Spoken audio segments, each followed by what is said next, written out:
Welcome to the Stepmom Side with Alicia Crasco, the podcast for stepmoms ready to create the life they want and one they actually have a say in. Here we talk all things stepmom life and just a little bit more. Leave the superficial conversations at the door and get ready for perspective shifts and actionable advice to help you on your way to creating the life you want, one step at a time. Hi, Anna. Welcome to the podcast. Thanks for being here. Oh, yeah. Thanks for having me. I'm really excited. Can you tell my audience a little bit about you? I mean, obviously, I know you are, but they may not. Yeah. So I'm Anna Skates. I think the best descriptor of who I am is I'm an advocate for kids and family. And I advocate in a lot of ways, but that's a good title for me. I live just outside of Nashville, Tennessee with my husband and my two stepkids and our cat Pixel. Oh, I did see him. Yeah. You've got like a little sticker thing, right? I do. I don't know if you can see it. Wait, I have to be an I can see influencer. it, yeah. Yeah. I'm like, I saw those. Do you make those too? I did make those stickers. Yeah, I did. Yeah. I saw one. I just made a few for the family, but that's so cute. Yeah. Okay. So child and family advocate for me, like how, or like explain it to me, like how did you get into that?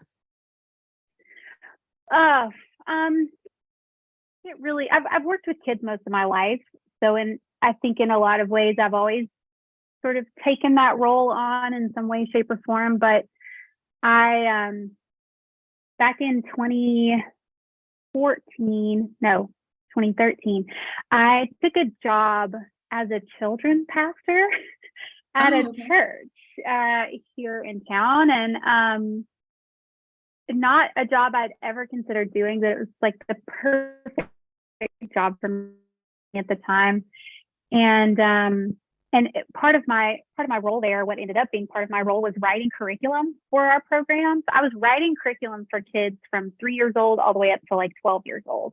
Okay. And what that pushed me to do was to really start to learn about kids on a developmental level, which I'd never really done before. I was always very naturally good at being with kids, but I didn't have the education behind that experience necessarily. And so I started really studying child development. And I also started studying like parenting through that, weirdly enough.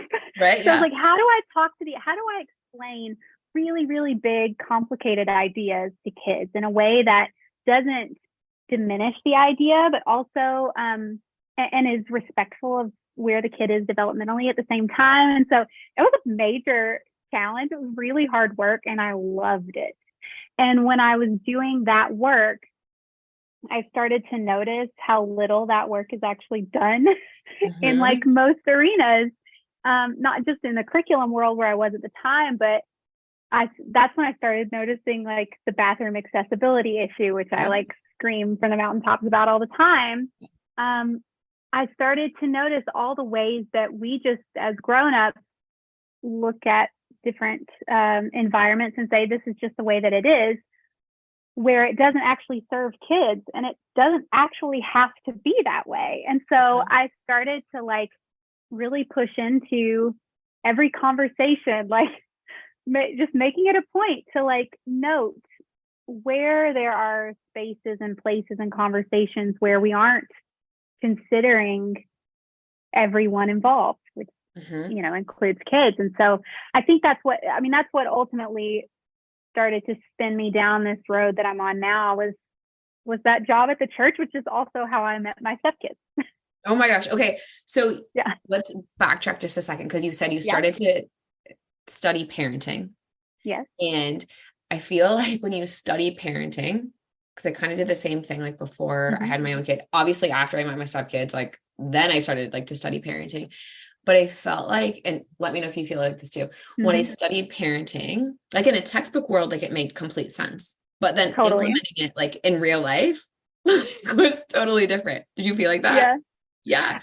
In some ways. I mean, I was in a different context because I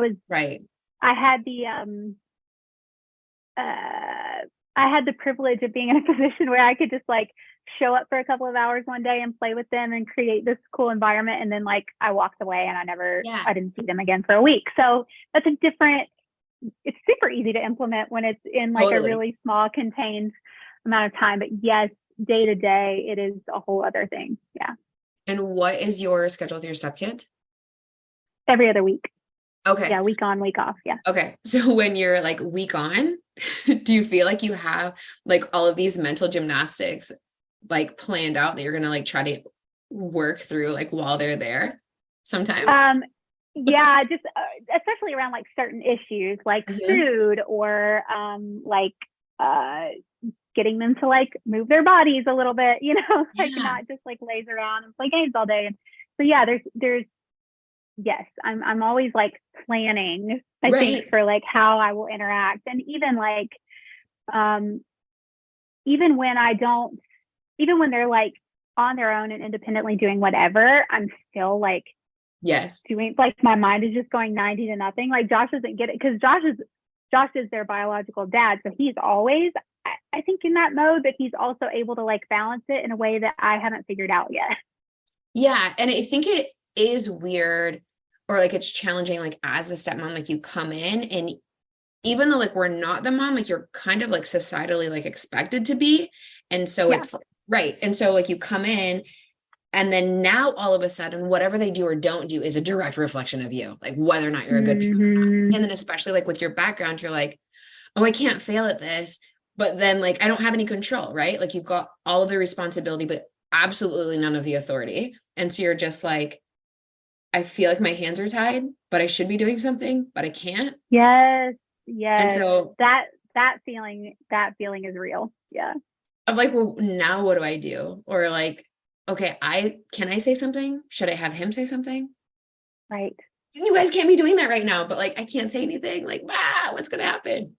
Yeah. Where I don't feel like, well, and also just like, oh, go ahead. Sorry. No, yeah, go ahead.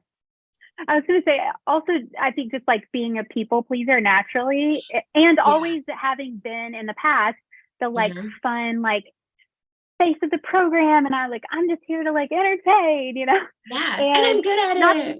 Oh yeah. And I'm great at it. And not that I didn't have like genuine relationships with these kids, but it was different. And so then being in a home environment where it's like, I have never had good practice setting boundaries. I've never had really good practice, like being the authoritarian, like none of that comes really natural to me. And so that stuff, it's not even like everybody expects me to do that. I see it and I'm like, I need to do this and I don't know how to do that. And also I don't want to break this good thing. Like I have this really great relationship with them and it's pretty like mutually respectful and chill. And it's like, whoa, like I don't want to rock the boat. And at the same time, I know that there are things that I need to step up on and things that I'm working on actively, but it's hard.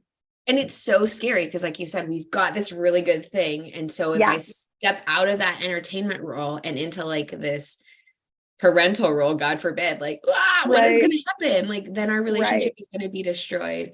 I'll tell you that it's not going to be destroyed though. Oh yeah, totally. No, I know.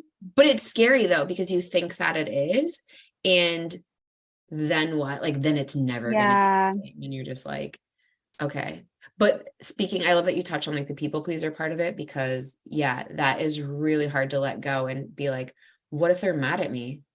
If somebody gets mad at me, like I'm going to struggle with that. And like, it's okay. Like, I can be mad at people. Like other people can be mad at me. Oh, actually, no, they can't. Right. Well, I think that's why though I love conscious parenting so much, is because it's that constant reminder. It's like the messages that you're supposed to be sending your kids as the parent, like I'm listening to and like, oh, that's right. Yep. It's okay to feel this way. It's okay to set a boundary. It's okay to say no. It's okay. Like having to remind myself of all those things. So conscious parenting is such a helpful tool in that way. And it also helps to remind me of what you just said, like, this is not going to break. It's okay. And I honestly think, because like one of the things that you and I talked about, like in messages, was about the implementation of conscious parenting or gentle parenting and step parenthood.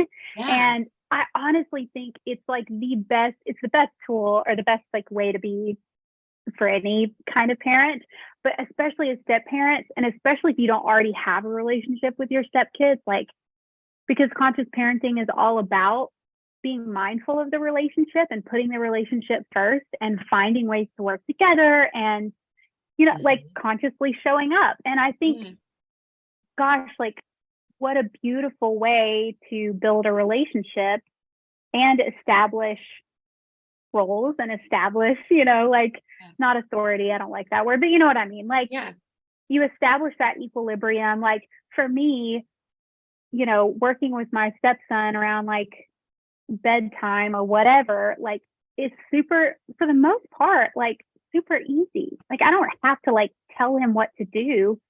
We just like do it together. Like, we work through the bedtime routine together. And it's just like most of the rest of our relationship. And so that's because of conscious parenting. I don't think I would have that without that. Right, for sure. How old are your stepkids? My stepson is 10 and my stepdaughter's 15. Okay. So you said you don't think that you'd have that relationship with them without like the conscious parenting. Is that from personal experience? Well, like, how were you raised? Not conscious parenting. I mean, no, I was not raised with conscious parenting. My parents didn't have that, even that language. Like, we didn't either. I mean, I grew up in, a small town in Alabama. Like, that didn't, that wasn't even within the context of where I grew up. Like, that didn't even really exist that I knew of, at least. But yeah, I mean, I just grew up with my parents in a lot of ways. I think in some ways, looking back, there were things that they did that I was like, huh, that's interesting that you did that. Like, that's very cool. Like, they stepped back a lot and like sort of let me figure things out in ways that were like safe, and like I could find the walls and make my own decisions about certain things, like how I dress and that kind of thing. Right, not anything crazy, but I'm just saying there were some ways in which I think they practiced conscious parenting without realizing it. But yeah, for the most part, no, I was not raised like that. But I like that you at least had some sort of like foundational thing. Like, I wasn't raised like that at all. It was like my way or the highway. You will do as I say and like not ask questions. Like I grew up in like small town Iowa, like children are to be seen and not heard kind of thing. Totally. Yeah. Granted, I was like painfully shy as like a little kid, like literally didn't talk. But it's interesting about like the conscious parenting, and you spoke about like having that relationship with your stepkids, because I feel like, that quote, people don't care how much you know until they know how much you care. I feel like that is my stepson to like the nth degree. Like, you could be the smartest person in the whole entire world and you could know everything about whatever it is that he's interested in right now. He's like in the military, right? But if you don't really care, he doesn't really care how much you know. Like, he's definitely the kind of person that like wants that connection. And that's what I like about the conscious parenting, is like the connection over correction. Because I always like when I'm coaching stepmoms and, they've got like a similar upbringing to mine, or like that's how they were parented, and they're trying to work on building that connection with their stepkids. Or if somebody like an extended family says something that they don't really like, I said, okay, well, let me put it to you this way. If you and I are best friends and I make a joke at your expense, you're probably going to laugh and like think that it's funny, right? Because you like me, you know me, we're good friends. But if you don't know me and I'm a stranger on the street, or even worse, I'm somebody that you don't like, and I make the exact same joke, the exact same tone, the exact same everything, it is not going to go well, because you don't like me and we don't have that connection. So I think it's so important to have that connection.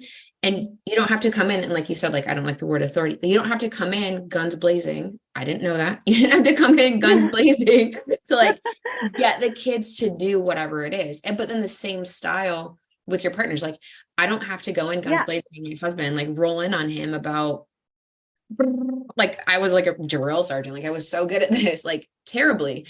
And you can get your point across with being kind. But I feel like, for me in my role, or like in my journey, is like conscious parenting. Like, I feel like I've parented myself, or like, like healing, like whatever, like childhood wounds, which is interesting because I feel like I'm parenting two people, like my daughter, my Yeah. stepkids, but then also me. And it's like, okay, this, whatever behavior is triggering me because of X, Y, and Z. Do you ever have to feel Yeah. like you have to like work through any of that? Yeah. All the time. All the time. Yeah. And I think, I mean, showing up consciously takes a lot of work. It's not And that's, easy. and it's not what we're used to in relationships either, like in life in general, but certainly not in relationships. Like, I think what's crazy is like, we look at conscious parenting as this like really radical, strange way to be in relationship, when really like we have just structured relationships so backwards, especially parenting relationships. No relationship, you are never your final version of yourself in any relationship. And so to assume that you won't keep growing and changing when you have these kids in your life Right. is like, of course that's not the case. So like, we're all just growing up together. We're just at different stages of the growing up process, Right. right? Oh, I like that So purpose. Yeah. yeah, so to your point about parenting yourself, yeah, and the good thing is like you have other people around you to help in that process too. Like, you're not the only one parenting all of these people. Like, you have people in your life who speak into you as parent figures, like grown up figures in your life, even if they're younger than you, right? Who can Yeah. help like heal these parts of yourself, just as much as your kids do. But yeah, we're all just growing up together. Yeah. I like it. But yeah, I think that you're part of it, like you're an advocate for like kids and family, but I think like kids Mhm. specifically, there's so much to learn from them. And Yeah. in one of like your recent reels, it was about like how kids aren't like, they're not less than, they're not, less Yeah. adult like than we are. Like we've never, which crazy, right? Like they're their own entity. And I feel like sometimes for women, it's just like, this is a mini me. Well, no, they're Right. not. Like they're their own person, right? They're not an extension of you. Like I don't know if you've ever met kids, but like they will say whatever they think. They will do Yep. whatever they're gonna do. I used to think like, why don't you get your kid in line? You can't, right? Like they're their own Yeah. person. They've got their own wants, needs, and desires, just like everyone else. And sometimes, we've got all of our like adult lenses that we look through, or our adult filters that we, see the world through. And sometimes like their like innocent, pure view of whatever it is that is going on, you're like, oh, yeah. Okay, I guess I hadn't really like stepped back to see like the big picture because I'm so in the weeds on like this one Yeah. thing. To kind of quote you on something that you had said like way back in December, what if we're so committed to punishing our kids because we live in a society that tells us that time is money and we don't give our kids the time they need to adapt and learn from their experiences? Like I kind of think that like goes into that. We're like, Hmm. hurry up and grow up so we can like move on to the next thing. Totally. Yeah. Like, I see a lot um, like my friend Dana just posted a reel about taking her kids to Target, and she like let them, like, she builds in time for them to like peruse through the books and toys and stuff before they go get groceries. Mhm. And I guess she had like a bunch of comments or DMs about it saying like, oh my gosh, I could never. Mhm. And it's that idea, like, we don't have time for childhood because childhood is all about like just existing right now. Like, there's nothing else. Yeah. And we, like, Mr. Rogers had, I think it was Fred that said this about, or maybe it's not. I'll attribute anything good about childhood to Fred Rogers, but it may not be him that said this. Okay. But there's some quote about like, we as children as growing up, and their job is just to be a child. Their job is not to grow up. Their job is Okay. just Just to cut be out a like the child. first part of that. Oh, sorry. Oh, that's okay. Okay. Do I need to say that again? Should I Yes, say it please. again? Okay. That the job of a child is not to grow up. The job of a child is just to be a child. Mhm. So I think I'm literally in the background of behind the Zoom call is a video that I'm editing from a preschool graduation speech that I gave like a couple of months ago or last month. It's the same speech I gave the year before, but at the same preschool. But it's one of the things that I talked about was this idea of being present. And how difficult that is because we don't live in a world that values presence. We value either the money that the present can bring in the future, not actually about the present, or where it will get us or how it will benefit us in the future. Like none of it is about the value of just the present, which is unfortunately for us, everything that childhood is even about. Like play, to be really playful requires you to be very present. To be creative requires you to be very present. To problem solve something requires you to be very present. I mean, if you've ever observed a kid, that's how they that is how they exist in this world, is just constantly like absorbing information, seeing everything that's happening around them and taking it all in, not for the benefit consciously of like where it's going to get them or how it's going to benefit them, but just because that's what they do. Like they're existing now in the present, and that's not something that we are very good at doing as a society. It takes a lot of time, and if time is money and time is the thing that is most valuable in your life, valuable in a monetary sense, then you're going to feel a loss every time your child takes their time to put on their shoes and they're trying to tie it and they don't really know how to do it. Like you have to build in the time. Yeah, I completely agree. Yeah, but that's hard. I get that it's hard. I know I'm speaking in very like Pollyanna-ish terms, but if we want a better world than what we've had in the past and what maybe we had growing up, then it will require that hard work of undoing the ways that we are used to doing things and finding ways to coexist with kids that is actually respectful and peaceful and mindful of who they are and how they operate in the world, and learn from them in that process too.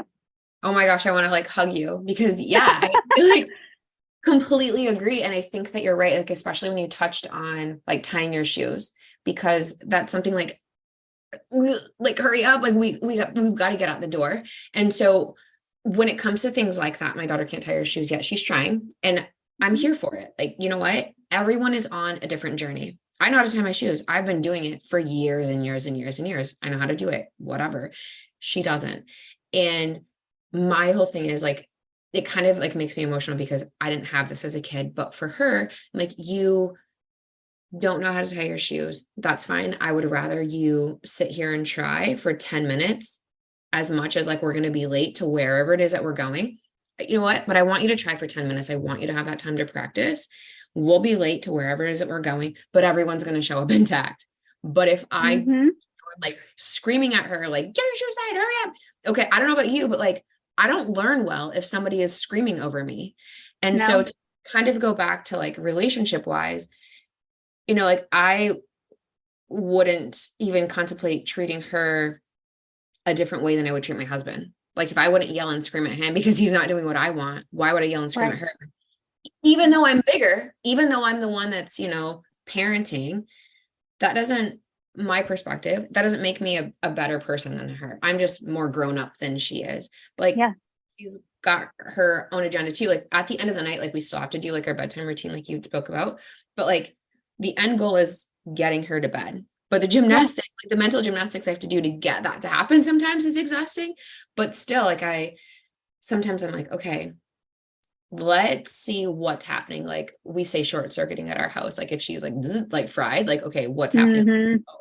Like overstimulated, you know, it's a late night, or, you know, whatever it was that we had going on that day, she's hungry, she's tired, you know, like the whole thing. And so the hard part though, is to take that time to just sit there and be like, hey, Anna, are you okay? Like, talk to me. Like, are you struggling? And so we do that. Like, and I will just say to her, like, hey, right now I'm struggling because my body feels like this and I don't feel good. So I just need like 10 minutes. Just give me 10 minutes and then we'll come back. And I'm not like, you're making me feel like a crazy person. I need you to get right. I'm just like, hey, I feel like this. So if you're struggling, just say to me, hey, I'm struggling, whatever. And so it is interesting to hear her like come back and say that, or to have her say, mommy, are you struggling? And I'm like, you know, I am struggling right now, but just having those words to say, I'm struggling, or like last night. I've done like affirmations with her since she was like 6 months old. She couldn't talk. So we would do like different things like I am brave, I am smart, I am strong, can do anything. And I love myself. We've added different ones, but like those, like that's the core one.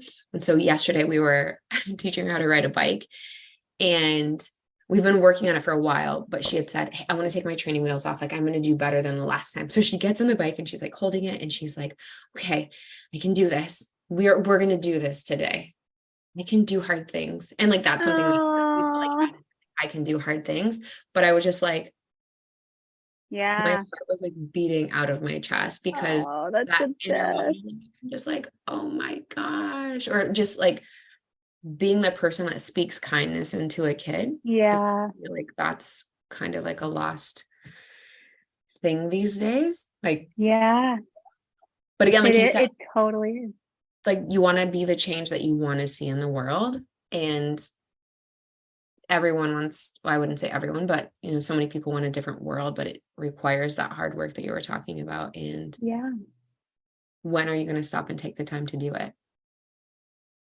It is time. It's time, and it's you can have all the time in the world, but if you're not conscious of how you're showing up, like the time's not really going to make much of a difference. So Yeah. so it is about being really, really present to your life and recognizing that part of the responsibility of being an adult in this world is that you're teaching the kids around you, whether they're yours or not, yours, whatever, whether they belong in your family or not, that you're teaching them in every moment how to treat people, how you deserve to be treated, how to manage your big feelings, how to apologize when you don't handle them very well and you hurt someone, how to deal with being hurt, how to, like, in every moment we are because they're these little sponges, right? They're taking their world in at every moment. They are always present. So if you are not also able to be conscious in the present, you are going to unconsciously communicate something that you do not mean to communicate. And so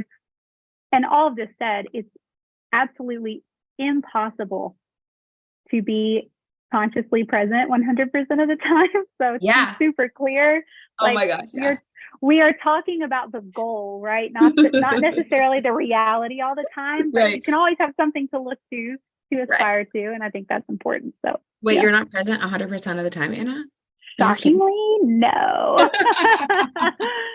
Okay, so let's talk about that. So what do you do? Okay, wait, let's back up. What is something, or do you see like a commonality with what pulls you out of the present?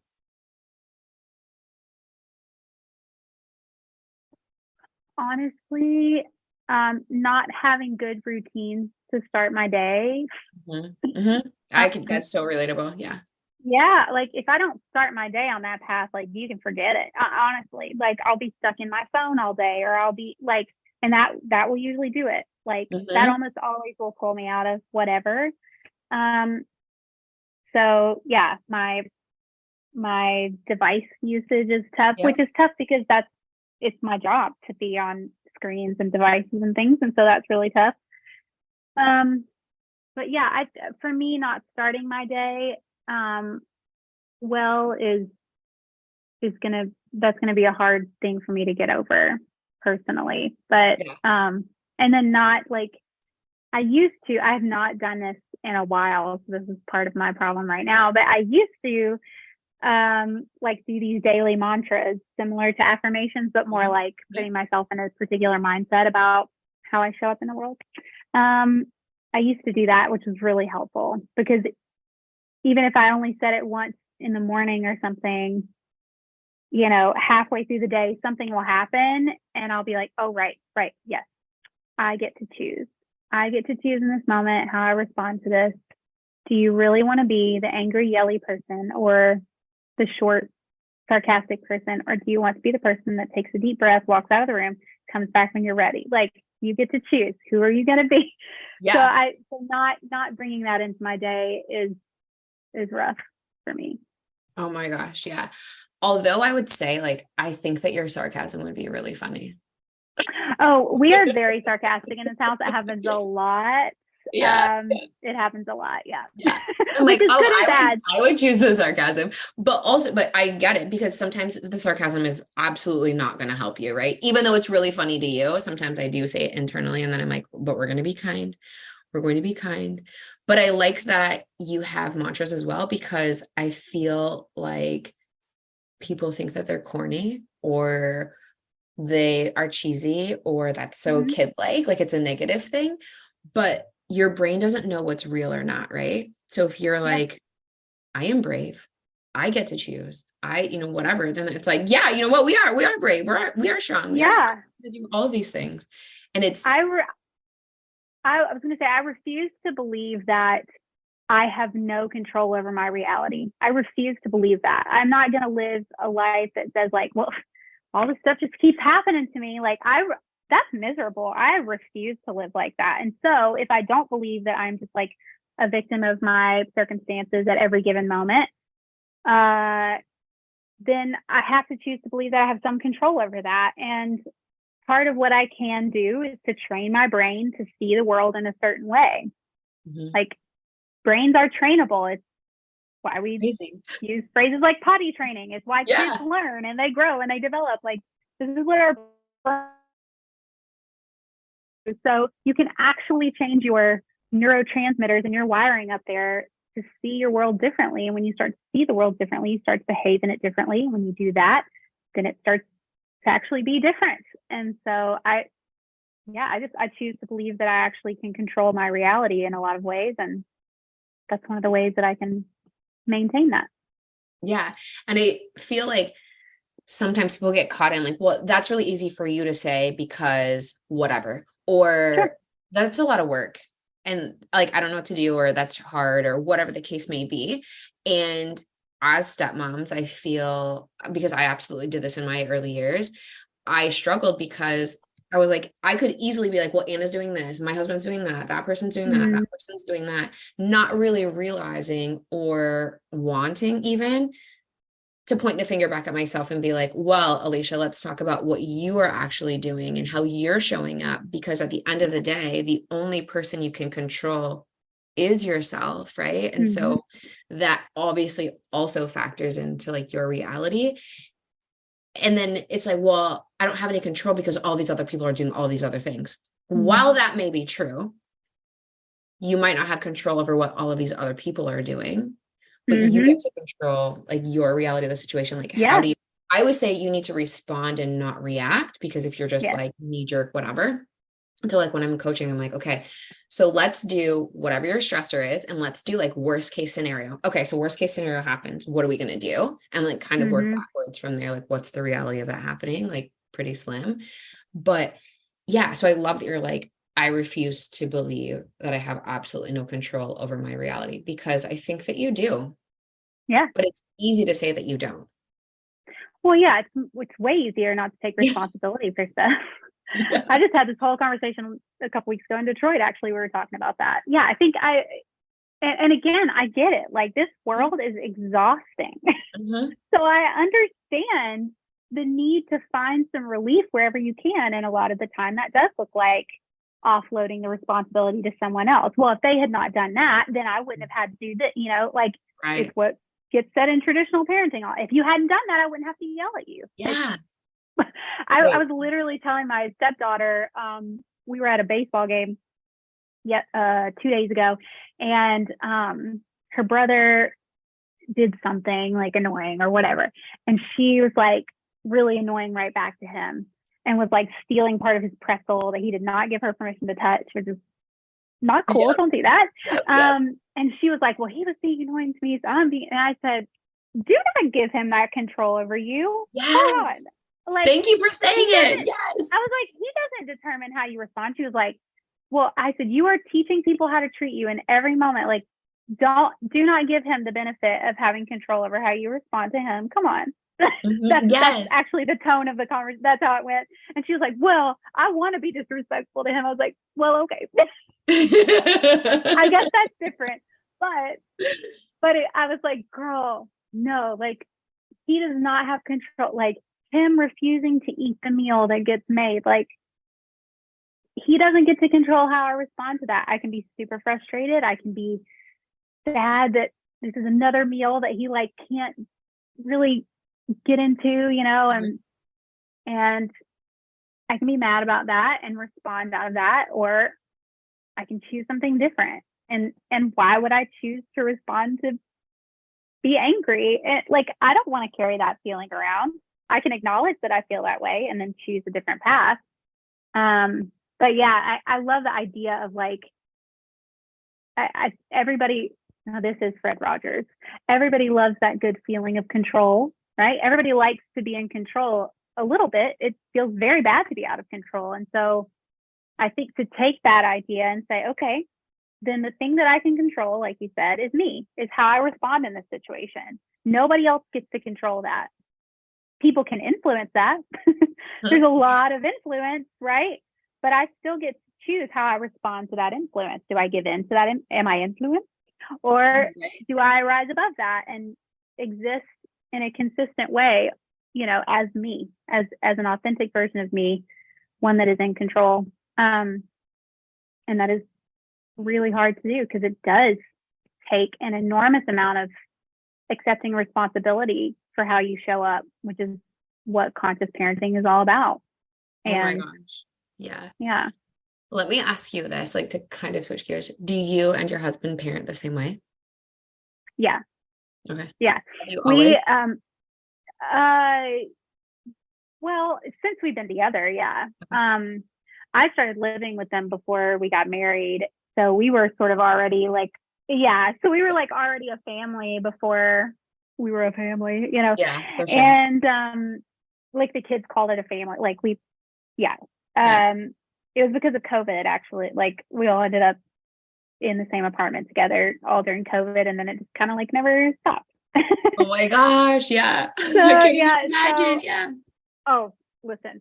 But it was good because I came in as a non-parent, quote unquote, and I started to see I started to notice things as like an outsider, so to speak. And so I would, you know, say to Josh, like, hey, I'm noticing about Liam or about Allison. And I wonder, because it kind of sounds like it might be this thing that I've been reading about, you know, or whatever. And it having that kind of conversation in a similar way as you would to like a kid in a conscious parenting thing, like, hey, I've noticed that you're having a really hard time doing X, Y, Z, you know? Yeah. Yeah. So we entered into a lot of these conversations just as partners initially, and it changed a lot of how, I mean, I watched his parenting like take a complete 180. And so we've ever since then kind of just been navigating like, what does this look like, especially if it's not necessarily the same at both houses? Like, what does that look like? And that's really hard. That's been the hardest part of it, yeah. I think. So, but it's, yeah, we very much see things the same way, see the kids as people that are on their own like journeys and have their own preferences and own issues and own struggles. And, yeah. You know, it's our job to help, you know, just sort of like be their guide on the road and help them figure things out as we all go. I love that you say guide, because I feel like some people, I feel like I keep saying I feel like, because I just said it, because this is like conscious, respectful, gentle parenting is so controversial for so many people, because you're not hitting your kid, you're not yelling at them, freaking out, like whatever the case may be. Are there times that I lose my cool? Absolutely. But do I go back and say, hey, you know what? I'm really sorry. I was having a hard time. Here's why. Next time, this is what I will do. That repair is so important. But with a step parent and like you come in and you're like, hey, and I love how you said, I'm noticing some of these things, you know, can we talk about this? Or, you know, what do you think about that? Because parenting is one of those things where people get really defensive right away because it's like a personal attack on them, and you don't have kids of your own, correct? Right.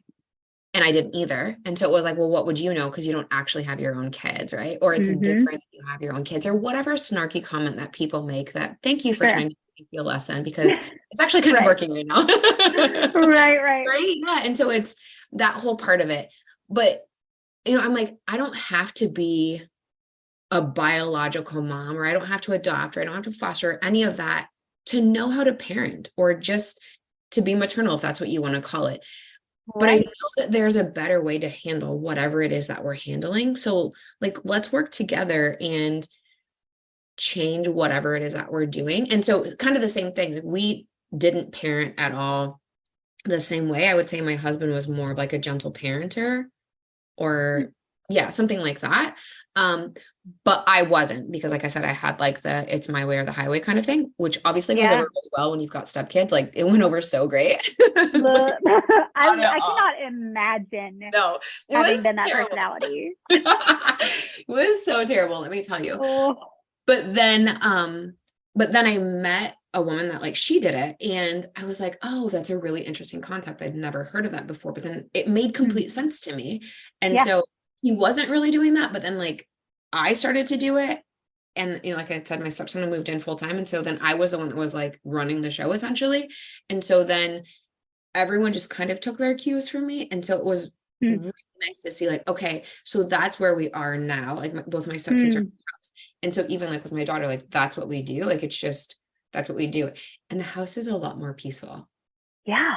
Most of the time. But like, it's a lot more, like, it's just, I'm not, I don't feel like, oh, dang, I wish I wouldn't have whatever today, or I lost it because I wasn't present. And I feel like that's when I'm stressed out, is I have, like something coming up at a specific time. And so I need to get whatever it is done. And I'm like, okay, like I said, like, I will just, now I'm going to be late, and I will send you an email, or I'll text you like, hey, I'm going to be a few minutes late. And I would rather show up late and intact than like on time and frazzled to the nth degree. Yeah. That is the worst. But I love that you guys parent like on the same page, and I'm sure the transformation that you saw was absolutely beautiful. You're just like, wow, that's, I guess. Well, it's cool because he has a relationship with his kids that at a depth that he didn't have before. And I mean, even which has been especially important, like with my stepdaughter, as she became a teenager the last couple of years, like, which comes with its own challenges. And for a teenage girl to have such a beautiful, like, profound relationship with her dad, it's so rare.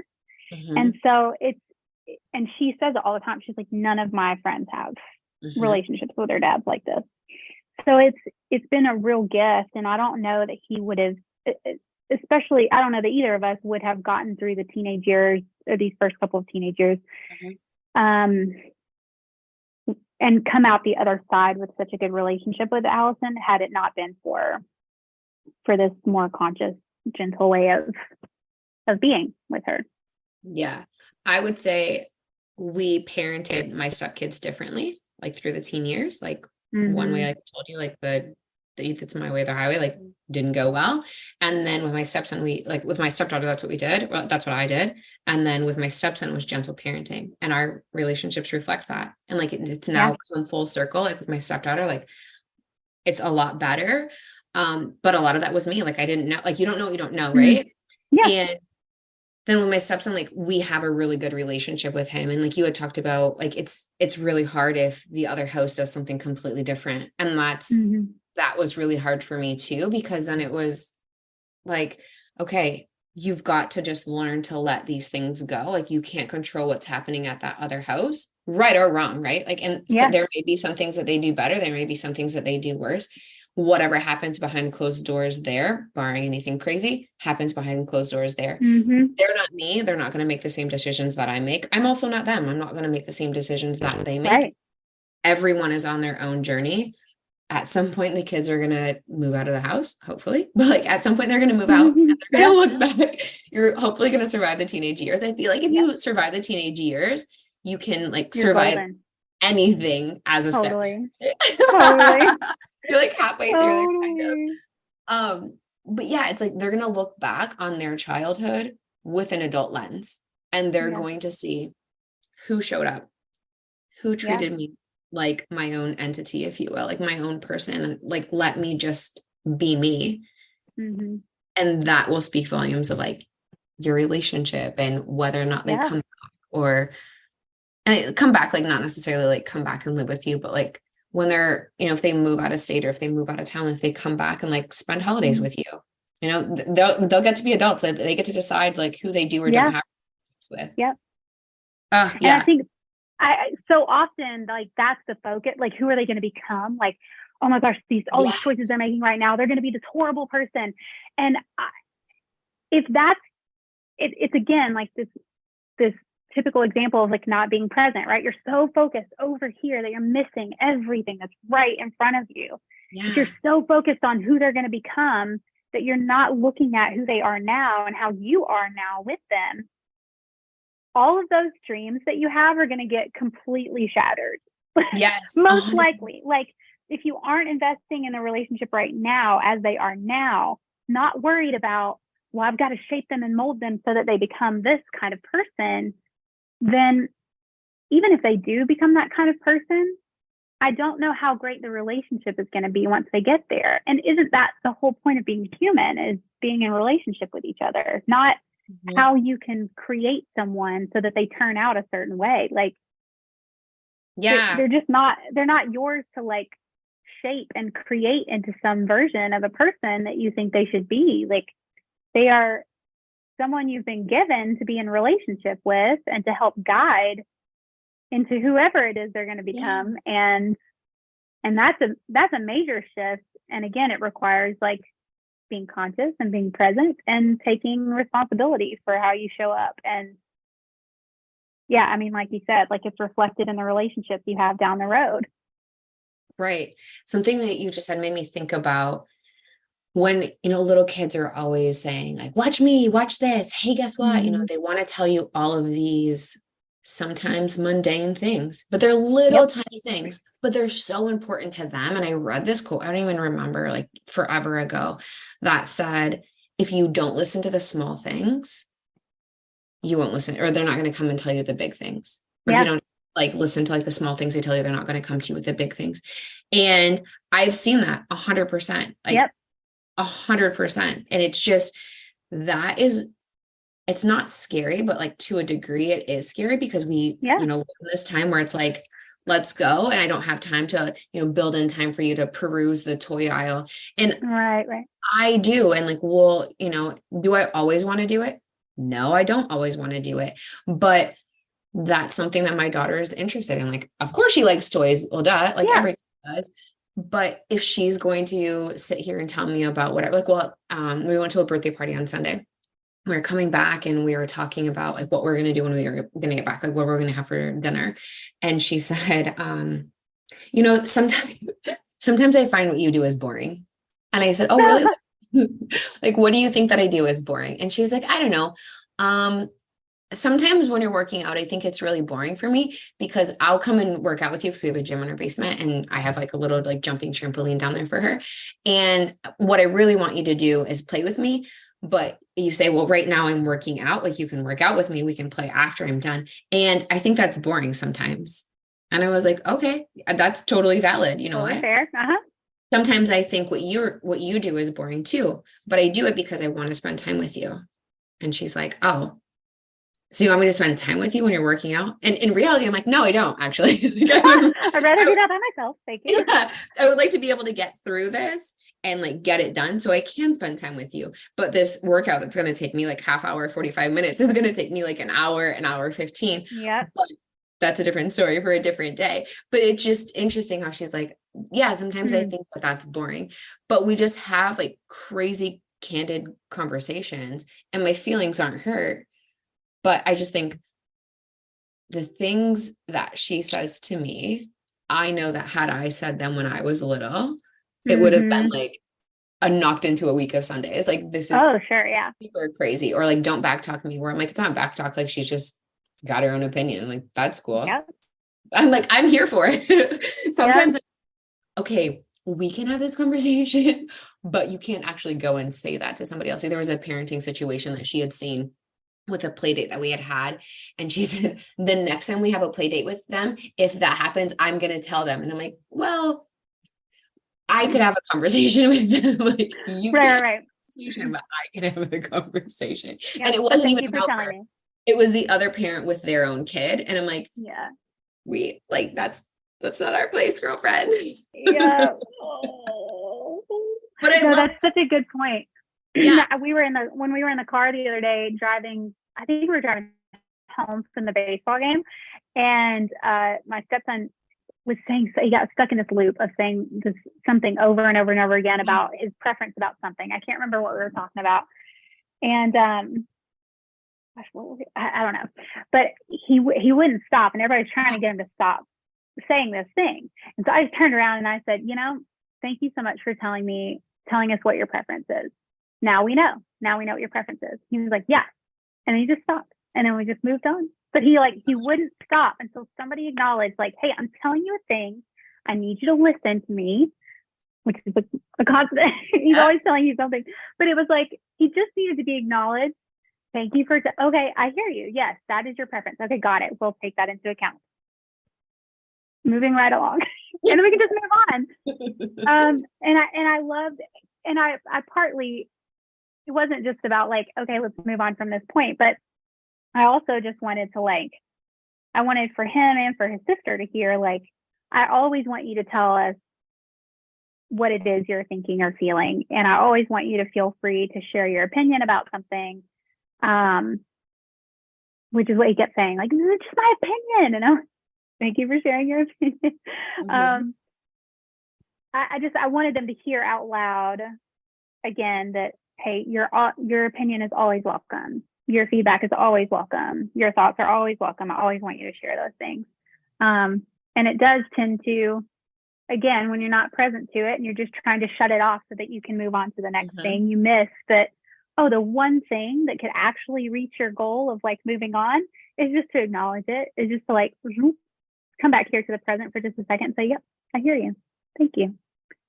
And then you actually can, like, so often we're being counterproductive when we're trying to rush our kids and yell at them and get them to do a thing and get them to be a certain way. Like, it's counterproductive. Whereas if you were just to be present, like, you could most likely reach whatever goal it is, getting out of the door faster, being less stressed, not yelling as much. If you would just take a pause, take a beat, and just be right here for a second.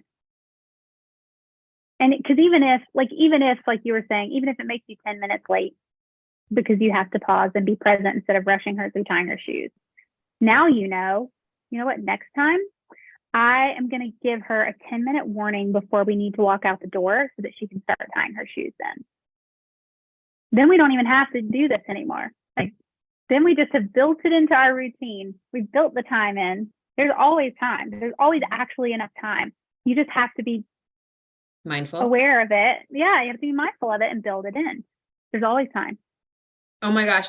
I love that you hit on timers because that is my jam. Oh my gosh. Totally. Okay. So a lot of my content is like filmed at like our kitchen table, and there's a clock like right behind me on the wall. And so that's like, I will, if I'm putting her to bed and like we're, doing whatever, or, hey, we have to be out the door in so many minutes and we're not like going to be there, I set a timer on my watch because we can't argue with it. Right. And then how many times do you say we're not setting, okay, I don't say we're not setting a timer, but as the adults, we say, hey, we're going to leave in 5 minutes. We're at a birthday party. Let's say we're going to leave in 5 minutes. And then I'm like, oh my gosh, hey, Anna. And then like 30 minutes has happened. And you're like, we're supposed to leave 5 minutes ago. But it like also keeps me accountable, or the clock is behind me, but she can see it. And I'm like, when it gets to the top of the hour, breakfast is over. And then we have to get dressed, get our shoes on, blah, blah, blah. Yep. And then she'll be like, oh, it's at the top of the hour. Breakfast is over. What's next time? And it's, man, do I love timers. I never thought I would say that, but they're amazing. Well, they're great because it's the control thing again. Like, it gives kids a way to also control and manage their time because they're aware, like, they don't have the depth of time that we do, and or they just can't read a clock. So it's like, this is a way to give them control over the management of their time and of their day. Like, she can see that the clock is at a certain time. Like, oh, I'm going to make this call right now. Hey guys, everybody, I'm in charge. It's time. Let's go. Like, it's, or if you have like even like a neurodivergent kid who's like, these are the rules and this is how it needs to be. And that they take those things very literally, like timers and clocks are really helpful, right? There's such a great tool. I get that it's not for everybody, but man, I love a timer. Because you're right. You can't argue with it. And it gives them some agency because they are triggered to know like, oh, time for this. And they can just do it. Mm-hmm. Yes. Of their own accord, rather than it being, hey, it's time. I told you 5 minutes ago. It's time. Like, well, I didn't know it's been 5 minutes. I've been playing a game. Like, I'm not even looking at the time. Okay. So I love that you say that too, because if I've got it on my, this is something that like I did get my husband on board with. If I set a timer on my watch and let's say it's 10 minutes, I'll do like 5-minute warning, 4-minute warning, 3-minute warning, 30 seconds, 10 seconds. So it's not like instantaneous, because there's nothing like being in the middle of something. I'm sure you can relate, and being interrupted. Like, you're in the flow, you're in the group, but I want you to know, hey, by the way, like, we're running out of time, and yeah, I love that you are like, it gives them the agency. Totally unrelated. I got an Apple Watch a couple weeks ago, and I had a different watch before. And so she said, oh, and that one had a timer as well. Can I have your watch because it's got a timer? Sure, girlfriend, you want to have it? Yeah. Well, that day for rest time, because she doesn't always nap, but for rest time, I said, oh, you know what? I'll set the timer on here, not an alarm, because then you can like see it, the timer. So then that way, when rest time is over, the timer will go off, and then you can come down. And she's like, oh, then I'm not going to have to keep asking you, is the timer up? Is the timer up? And I'm like, please you tonight. Yeah, totally. But yeah, it just gives them that control of like, what is happening? Like, I know kind of like what's happening. Okay. Can I ask you one question? Oh, go ahead. I'm just going to say one quick thing for people whose kids are gamers. Let me just say this. Most likely the games that your kids are playing are not ones that they can just leave.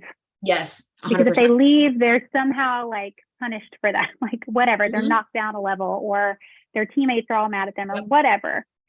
So a way to help your kids is, let's say you've got 30 minutes before y'all need to like leave to go somewhere. And you go in to tell them, hey, we've got 30 minutes. Even if you set a timer or whatever. What I try to always tell my stepson, big gamer, I always try to say, be aware of the time that it might take for, if you start a game, you need to know that we're leaving in 30 minutes. So if that game is going to take longer than 30 minutes, you might be real upset at the end of this. All right. So just be mindful. You can totally start a new game if you want, but you may have to leave it before it's finished. So you decide if you want to do that or not. But just be mindful that this may cut your game short. And if you don't want that to happen, I'd just move on to another activity if I were you. And I love those faces. Yeah, it doesn't always help, but it at least when the moment comes, it's something to all right, well, next time maybe we'll do this again and we'll figure out a different plan, but we do need to go. So do you want to turn off the console, or do you want me to help you do that? We do that too. He hates that. Yeah, I know. Oh my gosh. Hates it. Like, I can turn it off. Thanks very much. You go for it, bro. Go for it. Oh my gosh. Yeah, I love that, because I do the same thing. Like, so this was going to be like my lead into the next thing for like discipline. Like, okay, we know that we have to brush our teeth. Like, we are super neurotic about like brushing and flossing at our house. No judgment to anyone that doesn't do that, but we know that, like, we're going to put on pajamas, we're going to brush and floss, we're going to go to bed, all of these things, but like, getting upstairs sometimes is a challenge. And so we're at the stage now where my daughter loves to race everything. She is actually quite fast. So I'm like, do you want to race? Like, who's going to be up there first? Like, me or you? That works. Right.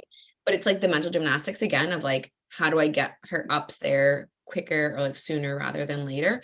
But I do that too. Like, do you, like, this sounds so dorky, but like, do you want to hop like a bunny? Do you want to like a turtle? Like, giving her options. Both of them lead to like what I want her to do, which is like go upstairs. So how do you guys handle discipline similar to that? Or how do you guys handle it? Yeah. I mean, play is like the best way Yeah. to handle that every time. I used to actually do that with my stepson. So before he was technically my stepson, when I moved in with them during COVID,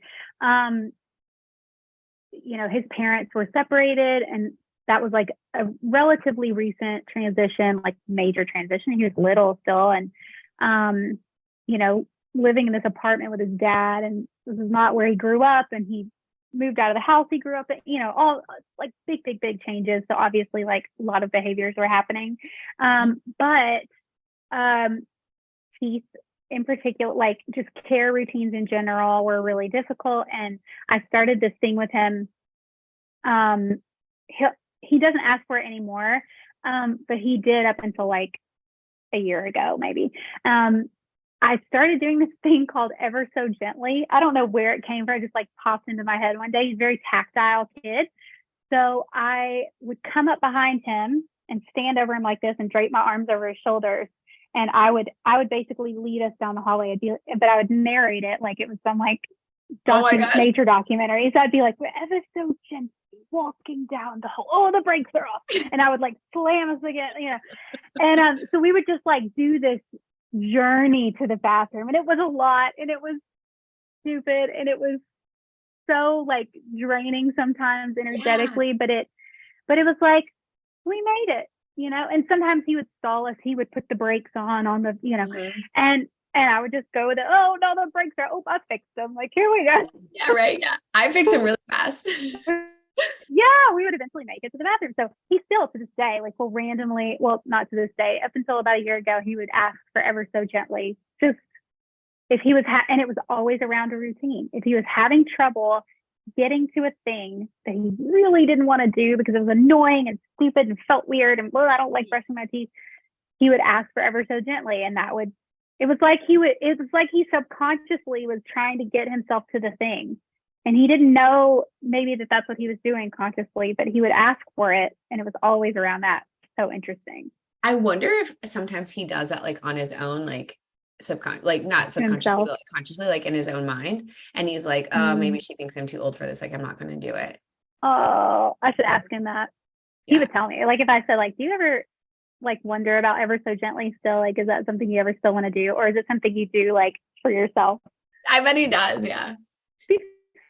So curious.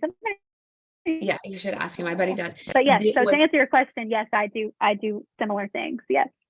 Yeah. Okay, good. If people were to see like the way that I parent, they'd be like, she is so nerdy. I'm here for though, that you can think that I'm nerdy, or you can think that that's really corny, or you can think that it looks like super strict, that I'm like 30 seconds. yeah, totally. But I'm like, you don't understand. Like when this thing goes off, like there has to be an action. Like it's not just like, oh, the timer's going off, silence. Go ahead, you're a good girlfriend, like play for another 10 minutes. Okay, so wait, the Ever So Gently, was that just like you and him, but like Josh never did it? No, Josh never did it. It was just us. Yeah. It was just our thing. I like that there's these different ways that you can like bond with your stepkids, like outside of their parents, which is so important. But oh my gosh. Okay. Thank you so much. I want to be mindful of your time. Thank you so much for coming and chatting. Where can everyone find you? You can find me on Instagram at Anna_skates. I'm on Twitter, the same handle. And you can email me, hello@annaskates.co. If you are a parent of a kid who is artistic or entrepreneurial or technologically advanced, I am hosting a one-day family conference, like a camp meets conference kind of situation here in Nashville, October 14th. So you can find me in person there at the Kids 3 conference. Okay. And I also see that you did just like an NFT thing, if you want to talk about that for a few seconds. Like I just spoke I led a workshop and hosted a panel of kid NFT artists at NFT Detroit, which was a blast. And actually the Kids 3 conference is very much centered around blockchain technology, NFTs, crypto, like sort of educating kids and families about all of that, so that we can all sort of like evolve with technology together, keep each other safe, knowledge is power. So learning about all this stuff, I think, is really, really critical in keeping our kids safe online and ourselves safe online. And this is Oh my where gosh. things are headed. And it's also like a really empowering space for kids. I've seen like what the space can do for kids. It's really cool. So it's part of why I really wanted to host this. So yeah, check it out. The Kid 3 conference, October 14th. All right, awesome. Thank you so much, and I appreciate your time. Yeah, of course. Thanks for having me. Thanks for taking time to listen to this week's episode. If anything was helpful or resonated with you, please share it on social media and tag me. I'm just at Alicia Crasco. And if you could leave a 5-star rating and a review while you're at it, that would also be really helpful. And if you find yourself struggling with your stepmom journey and you want a little bit more support without the hefty price tag of coaching, you might want to check out the Stepmom Side community, which is my own private community for stepmoms, where you get to connect with other stepmoms around the world and myself, where I hold weekly office hours and monthly group coaching. It's kind of like you have your own personal coach in your own back pocket. Again, without that hefty price tag. See you next week.